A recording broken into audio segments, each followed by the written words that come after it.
Do you consider yourself a patient person? How good are you at waiting?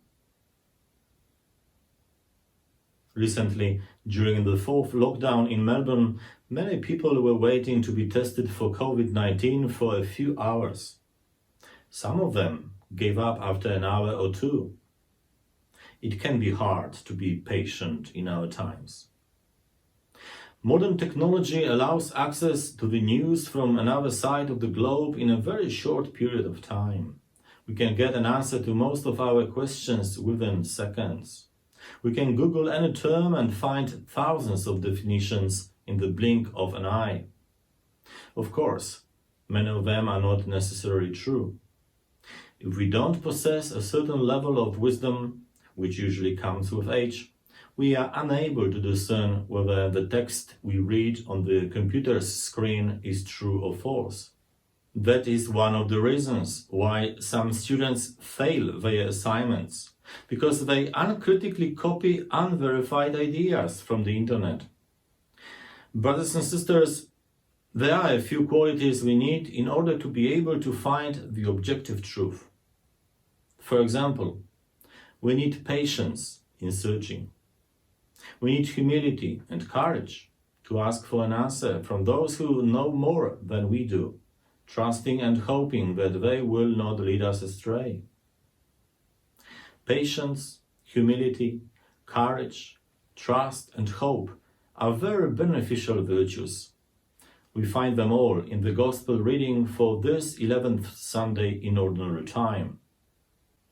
St. Mark presents a story about the farmer who threw seeds on his land. The only thing he could do afterwards was to wait with patience and to hope that the seeds would sprout and grow. Of course, every farmer needs humility to respect the potential of the small seed, because its growth is almost out of his control. He can only assist seeds providing the water and certain fertilizers. Also, farmers need courage because they invest a lot of money in their land, not knowing whether they will reap the harvest. In our times, we saw many of them losing everything because of natural disasters. My dear friends, a spiritual journey is similar to the process of growing a seed. I'm sure you have witnessed a baptism of a child in your faith community. Parents come to church and offer their children to God, allowing His grace to be planted in their hearts. From that moment, the gift of faith begins to develop. God is the source of that increase. The only thing parents can and should do is to create an environment for growth until children will reach a certain level of maturity. God offers to every parent the abilities I mentioned before. Through the sacrament of marriage, the Heavenly Father grants spouses the gift of patience. They will need it not only in their relationship, but also to nurture their children. In his spiritual diary, Blessed Francis Jordan wrote, "In difficulty and trouble, embrace patience." It is a great gift we all need in our daily life, especially at the moments of trouble and distress.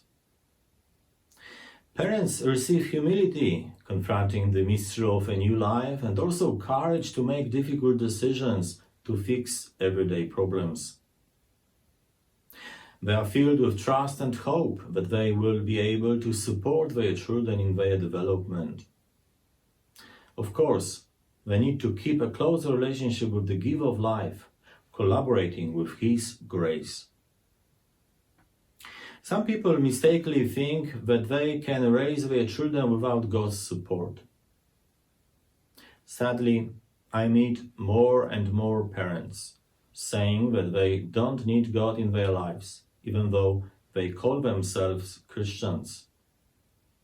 They only pray occasionally and sometimes appear in church for a funeral or wedding. Many of them are more faithful to everyday TV news than to prayer. Observing our society, we can see that the earthly reality of life becomes more important than spiritual life. Worldly success and material status seems more valued than holiness and friendship with God. The psychologists say that children observe their parents' attitude and will copy their behavior and live accordingly. They will not be able to enjoy the abundance of life Jesus promised to his followers. But there is also a more serious consequence of being disconnected from God. In his second letter to the Corinthians, St. Paul warns us that all the truth about us will be brought out in the law court of Christ, and each of us will get what he deserves for the things he did in the body, good or bad.